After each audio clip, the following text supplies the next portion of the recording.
has been advised that PQB 318 will be replied by the Honorable Prime Minister, time permitting. Honorable Bodha. Thank you, Mr. Speaker, sir. B296.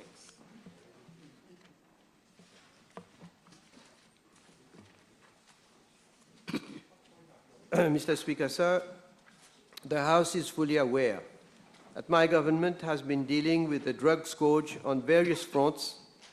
In fact, we have made several amendments to the Dangerous Drugs Act, inter alia, for better control of dangerous drugs and for the implementation of the recommendations of the Commission of Inquiry on Drug Trafficking. In fact, in the light of the recommendations made by the Commission of Inquiry on Drug Trafficking, in addition to the chemistry and biology units, a fully serviced and dedicated drugs unit was established at the Forensic Science Laboratory in September 2021. The drugs unit is endowed with a state-of-the-art equipment, which is consistent with my government's strategy to invest in the right tools that enable the FSL to contribute substantially and significantly to the unrelentless fight of my government against drug trafficking. The new sampling procedures provided under the Dangerous Drugs Act, as subsequently amended, will enable to fast-track forensic analysis of drugs seized. Mr. Speaker, sir, Section 41(4) of the Dangerous Drugs Act stipulates that, and I quote, "A person shall be deemed to be a drug trafficker where the street value of the drugs, the subject matter of the offense, exceeds 1 million rupees or such other value as may be prescribed," unquote. Section 41(3) of the Act provides that where it is proven that, having regard to all the circumstances of the case, the person was a drug trafficker, he or she shall be sentenced to a fine not exceeding 2 million rupees together with penal servitude for a term not exceeding 60 years. Mr. Speaker, sir, when a person is arrested for drug trafficking, he or she is remanded to police cell and a provisional charge is lodged against him or her. Exhibits are sent to the FSL. The accused appears in court every 7 days.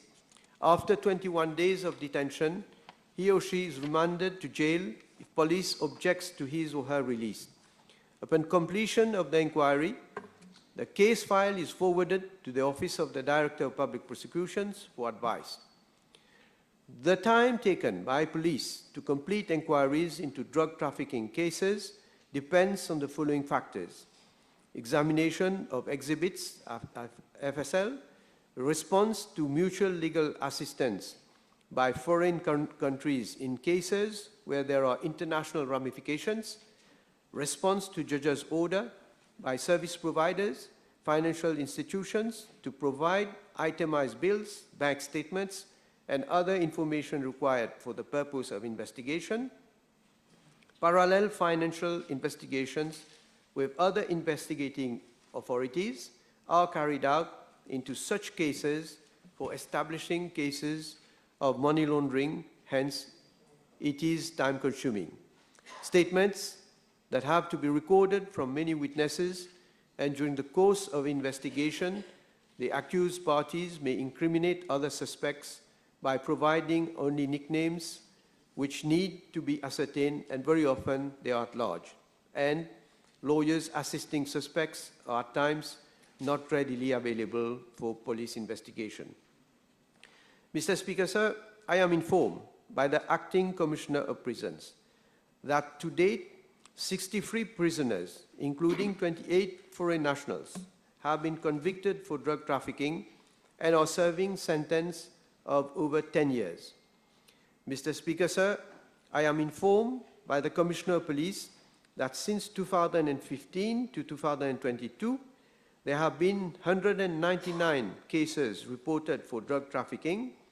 In this context, 401 persons have been arrested, 27 persons have been sentenced, 139 persons are awaiting trial, and inquiry is ongoing in respect of 236 persons. Furthermore, since January to 22nd of April 2023, 10 cases of drug trafficking have been reported involving 12 persons. Police inquiry is ongoing. Mr. Speaker, sir, the resources invested by the police department in terms of enforcement to curb the problem of drug trafficking, as well as better collaboration with national, regional, and international authorities, have reinforced the network, which has had a positive impact on the amount of drug seizures since 2015. Indeed, the street value of drugs worth more than 14 billion rupees have been seized over the period January 2015 to date. As I have highlighted time and again, there is an upward trend in the number of drug seizures due to the determination of my government to combat the drug scourge and the inexorable tracking of drug traffickers by law enforcement agencies.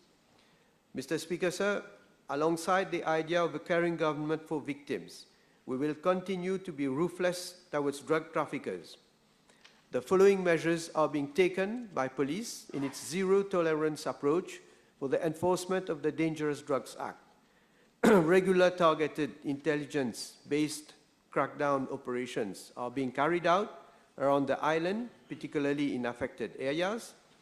Optimum use of safe city cameras is being made to keep surveillance and track the movements of drug traffickers and drug peddlers. A risk-based approach has been adopted to prevent the entry of dangerous drugs in the country by beefing up security at the airport and port. The movements of pleasure craft are being closely monitored by the National Coast Guard and the Mauritius Tourism Authority and Mauritius Port Authority to prevent drug traffickers from using such means to bring illegal drugs in Mauritius. A striking team has been set up at the police headquarters for prompt response and intervention to public requests concerning illegal drug transactions. Tailor-made training, sophisticated equipment, and incentives are being provided to the personnel of anti-drug and smuggling unit officers to improve their operational capabilities in the fight against dangerous drugs. The Road Traffic Act has been amended and has made provision to prevent riders from driving under the influence of intoxicating substances. Financial parallel investigations are being carried out into drug dealing, trafficking cases in order to prosecute dealers, traffickers for money laundering. And to this end, the police are working in close collaboration with other agencies in order to be able for these people to forfeit the proceeds of such crime and unexplained wealth. ADSU has established informal contacts with friendly countries for sharing of intelligence on drug traffickers. The sea surveillance patrols are being carried out in the EEZ. Mauritius is a member of the SADC, SOPCO, AFRIPOL, and police officers are benefiting from training organized at regional level. 2 police officers from National Coast Guard are acting as liaison officer at the Regional Maritime Information Fusion Center in Seychelles and Madagascar for sharing of intelligence on maritime piracy and drug trafficking. The UNODC provides facilities in terms of training and equipment for enhancing the capacity building of police officers, particularly ADSU personnel, to effectively combat drugs. The NCG carries out maritime surveillance using No. 1 Squadron PBS ships and various craft located around the island. In addition, coastal areas and lagoons are also monitored by afloat patrols and beach patrols by NCG area personnel. Continuous surveillance is carried out by coastal surveillance radar stations around the island. The Maritime Air Squadron carries out aerial surveillance of the maritime areas. Information from aerial surveillance is passed to the National Coast Guard's Operation Room, which investigates illicit activities at sea by deploying suitable NCG ships and crafts. And the NCG conducts intelligence-based operations using the Maritime Intelligence Cell. The Maritime Intelligence Cell, is close collaboration with other agencies, is generating actionable inputs for ships and crafts to carry out interception at sea. Mr. Speaker, sir, I am also informed that the Mauritius Revenue Authority and its Customs Department has put in place a drug interdiction program with a series of measures to prevent the smuggling of illicit drugs, including synthetic drugs, at the various points of entry.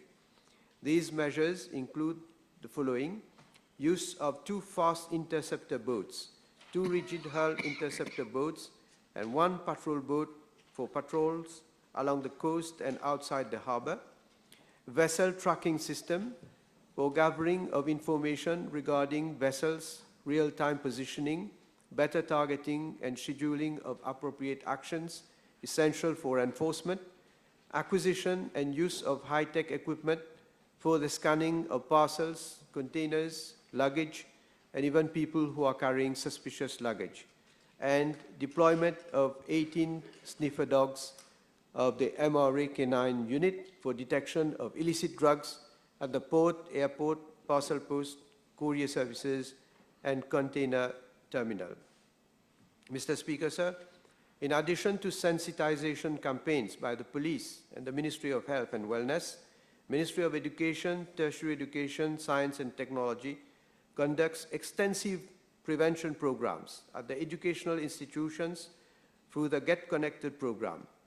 To enhance the drug prevention program, a community-based approach has also been initiated through the implementation of the Youth Empowerment Program Against Drugs since February 2021 by the Ministry of Health and Wellness in collaboration with the Ministry of Youth Empowerment, Sports and Recreation, the police, National Drug Secretariat, and the NGO partners targeting different regions of the country. The NDS has also launched the Community Welfare Task Force in order to enlist the participation of community leaders and the civil society organizations in addressing the drug problem in their respective regions. The NDS also partners with the Citizen Support Unit in the live radio program Ensemble contre la drogue on MBC Cool FM. Mr. Speaker, sir, my office, in collaboration with the Indian Ocean Commission, is organizing a conference on substance abuse for countries of the Western Indian Ocean region from 26th to 28th April 2023 in order to come up with a common strategy covering intelligence sharing, supply reduction, harm reduction, as well as demand reduction to address the drug problem in the region. Thank you. I have an important point of order. The Prime Minister has been misinformed, has misinformed the House, I presume, as to the number of cases of convictions you suggested since 2015. You said it was 155 minus 22 under money laundering section 5 of FIAMLA. But money laundering is not only section 5 of FIAMLA, it is also section 3, 4, and 5. So that must be... No, that information is important, Mr. Speaker. Excuse me, this is important also. I am on my feet. You have to listen to me. Is it a point of order or are you explaining something? It is a point of order. The Prime Minister has given information and has been, I'm being very kind, has been misinformed. So it is now up to him, at some later stage, I will wait for him to come with the actual information that Prime Minister has a responsibility to give accurate information to the House. This is not a point of order. Excuse me. Prime Minister, did you finish with your... Yes, I finished. Honorable Bodha, there is no point of order. Mr. Speaker, I have 3 supplementary questions, and I will focus on the prisons. In view of the fact that there is an intelligence squad within prisons, may I ask the Honorable Prime Minister whether he is aware that the drug barons within the prisons are corrupting officials and guards to introduce weapons, smartphones, and drugs within the prisons? Well, Mr. Speaker, sir, there are, of course, a protocol for the prison officers in delivering to their responsibility in their duty.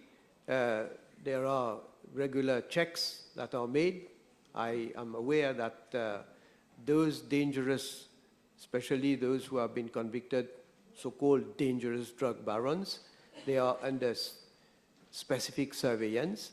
And if the honourable member have a case, the honourable member is making a general statement to say that these drug barons have this and that. Yes, if they have, if you can provide me with specific information, of course, we will relate to the concerned authorities for them to look into those cases.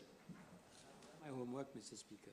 My Honourable Prime Minister is aware that the prisons have become the control tower of drug trafficking involving the drug barons he mentioned, serving a sentence with gangs operating inside and outside. And the latest has been, last week, delivery of heroin by drones at the prison of Bobassin. So I'm asking the Prime Minister, who is aware of these things happening within the prisons. Monsieur le Président, effectivement, je suis au courant qu'il y a eu tentative de livrer certains produits par des drones. Et d'ailleurs, dans 2 cas, if my memory serves me right, dans 2 cas, les drones ont été interceptés et les drones ont été saisis, et les produits aussi. Alors, if you have other cases, as I say, if you let me know about specific cases, but I mentioned I can have the information about the drones. I know there have been interception of drones. Right? My last question is about the seizure of assets of these drug barons. Since they have been there for a number of years, may I ask whether after the seizure of their assets, what has happened, whether there have been the forfeiture of those assets? Well, this, Mr. Speaker, sir, this is a specific question.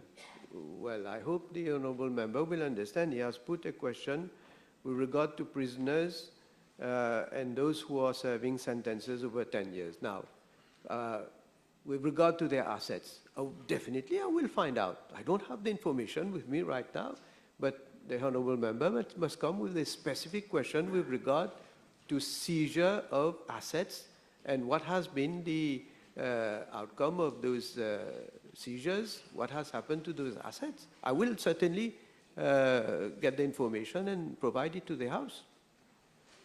I don't know. Thank you, Mr. Speaker, sir. With regard to foreign prisoners who have been convicted for drug trafficking, can the Honourable Prime Minister state the provision in place for transfer of such detainees to their countries of origin? Yeah.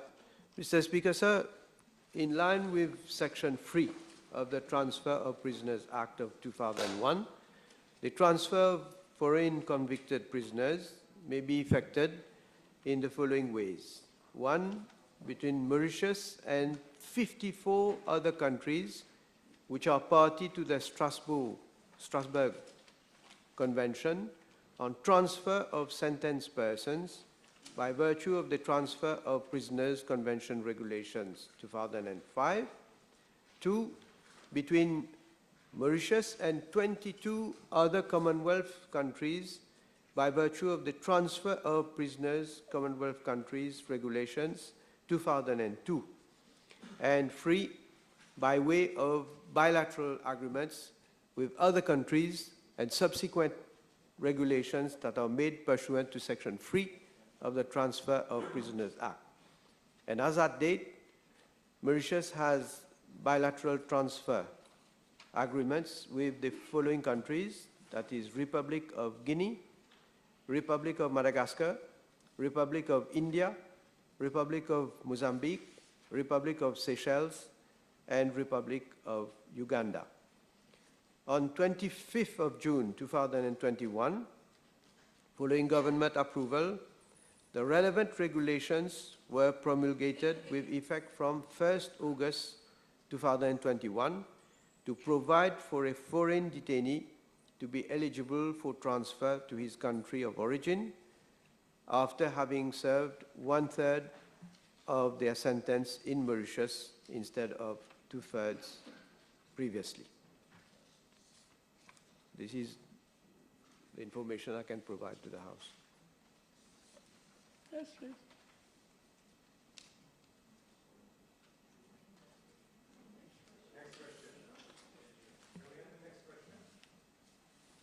Honorable Omia, you ask the floor. Thank you, Mr. Speaker. The Honorable Prime Minister gave a very detailed reply as to steps and actions taken by his government to protect our sea borders from illegal drug trafficking. He will surely know that skippers, rogue skippers, form a major link in that illegal business. Can I ask the Honorable Prime Minister whether he will ask the relevant authorities to have an intense scrutiny on those skippers who are given a license to venture outside the 12 nautical miles and subject also to an asset and declaration so that they can be earmarked as those having an illegal business. Thank you. Yes, well, with regard to skippers, I take note of the observation of the Honourable Member. It is a fact that we have had quite a number of cases where people have tried to introduce illicit drugs to the island through that route, that is by sea, and especially using those small, fast boats. In fact, we have a case now where one boat has been seized by the authorities in Réunion Island, and well, I think two or three Mauritians have been arrested. So, but I'm not saying more than that. I'm just saying as a fact this has happened. So, well, I take note of the proposal of the Honourable Member about scrutinizing these, those who have had their license. It is, of course, according to law, what they can do, where they can move, how they can operate. But we will be definitely more vigilant. We are already, but we will do more in order to be able to see to it that anyone for that matter, not only those people, but anyone for that matter, does not go against the law. The table has been advised that PQB 306, B 30